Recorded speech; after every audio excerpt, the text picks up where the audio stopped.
We live in the greatest technological development era our species has ever witnessed. The Stone Age initiated our fixation with tools and tech. The subsequent Bronze Age and agricultural advancements of the Neolithic propelled us even further down this path. Fast forward to the scientific and industrial revolutions, we reached the foundation of our relationship to the current state of technology, the digital age.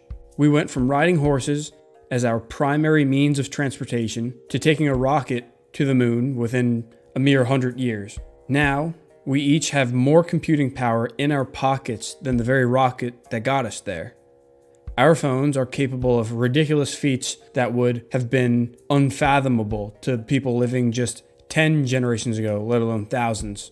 They transcend boundaries, allowing us to communicate with nearly anyone in the world with ease. We can thank the internet for this. The internet and what it has done for our species in terms of improving global communication, giving us access to information, and providing education, entertainment, and job opportunities is something we should be truly proud of. Yet, we should also be cautious of putting the internet on a pedestal. It is a tool, like anything else, that can be abused. We've seen this happen over and over again in human history. A new piece of technology is created for some grand purpose, but is misused and leads to suffering. Nuclear energy was developed as a clean and efficient alternative to fossil fuels for generating electricity. We now have nuclear weapons. Railroads were developed in the 19th century to improve transportation and facilitate trade and travel, but they're also used to forcibly relocate indigenous peoples from their lands and to transport slaves in the United States during the antebellum era. The internet does not come without its precautionary tale either. We must be aware of its addictive properties in particular. So, welcome to the digital age, where the internet has become more than just a means of communication and information processing, but also a source of addiction. By 2019, the number of people using the internet surpassed 4 billion. This marked the point where there were more people on the planet using it than not. This number has only been growing and is expected to reach 7.9 billion by the year 2029. The amount of time spent on the internet per person is also growing, now averaging about 6.5 hours per day. Much of that time is spent voluntarily enjoying the amenities the internet has to offer, its entertainment and social connectedness. But how much of this time is the product of involuntary, impulsive behavior? Like a thief siphoning our precious time, the internet seems to be seducing our attention in ways that are no longer productive or desirable. In a meta-analysis of over 53,000 people from 31 countries, researchers estimated that 7% of the human population is addicted to the internet, and that number has been increasing. The issue has become so globally severe that places like Korea have instituted a government-funded internet rescue camp in a forested region near Seoul to treat those with severe cases. Defining internet addiction can be difficult because it is such a new addictive device, and people often use the internet as a medium for other addictions like gambling, rather than being addicted to the internet per se. It certainly is important to distinguish what people are using the internet for, but we can still apply the general criteria used for other addictions to internet usage. These include excessive use despite adverse consequences, withdrawal phenomena, and tolerance that characterize many substance use disorders. The literature suggests that within the sphere of internet addiction, there are 3 primary subtypes: excessive video gaming, sexual preoccupations, and things like email, text, and social media. All 3 variants share the following features with substance and behavioral addictions. Excessive use, often associated with a lost sense of time or a neglect of basic drives. Withdrawal, including feelings of anger, tension, and or depression when the computer or internet is inaccessible. Tolerance, including the need for better computer equipment, more software, or more hours of use. And adverse consequences, including arguments, lying, poor achievement, social isolation, and fatigue. Like the alcoholic or gambling addict, the person who is addicted to the internet will have similar phenomenological experiences. They will likely increase their screen time to compensate for the tolerance needed to feel that same positive emotion they once got from a smaller dose. They will become irritable and moody when they cannot access their vice. They may even be in denial of their problem, even despite the onset of withdrawal symptoms. Recent advances in social media have only exaggerated the addictive properties of the internet. With public awareness efforts such as Netflix's The Social Dilemma, more people are coming to grips with the negative effects of excessive social media usage. Many of us seem to have an instinctual understanding of what social media can do to one's life, but some of us don't. Studies have repeatedly shown how social media is associated with a host of mental health problems. These include things like low self-esteem and narcissistic behavior. But everyone knows that just because there's an association doesn't necessarily mean that social media is causing these mental health problems, though this is typically inferred. It could be that people who suffer from mental health issues are more likely to abuse social media. To reconcile this, a 2019 study looked at the relationship between social media addiction, mental health, and academic performance. The first half of this study consisted of a survey given to college students, which confirmed that social media addiction was negatively associated with both mental health and school performance.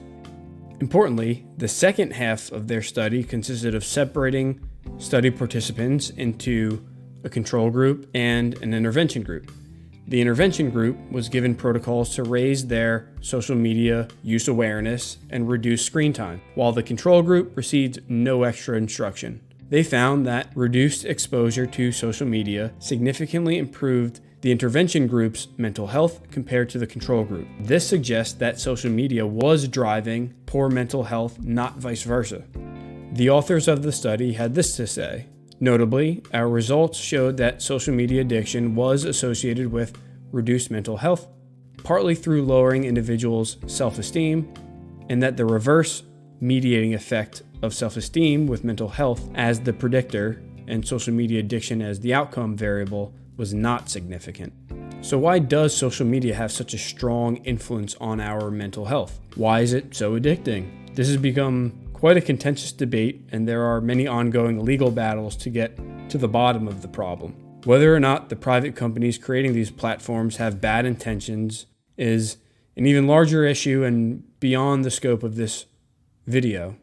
But what we can recognize is the novel technologies themselves that are disrupting our attention and mental health. The United States General Surgeon recently released a lengthy statement on the dangers of social media use, saying social media platforms are often designed to maximize user engagement, which has the potential to encourage excessive use and behavioral dysregulation. The design features they cite as being optimized for increasing user engagement include push notifications, autoplay, infinite scroll, quantifying and displaying popularity, so things like likes, and algorithms that leverage user data to serve content recommendations. Each of these makes it harder and harder to escape the trap of mindless scrolling. The push notifications grab your attention. Once you're in, the autoplay and infinite scroll keep you there. The popularity metrics give you that unpredictable positive reinforcement, like you're gambling every time you open your app of choice. Finally, the algorithms learn what you enjoy the most and continue to feed you more of that. This is one of the most pernicious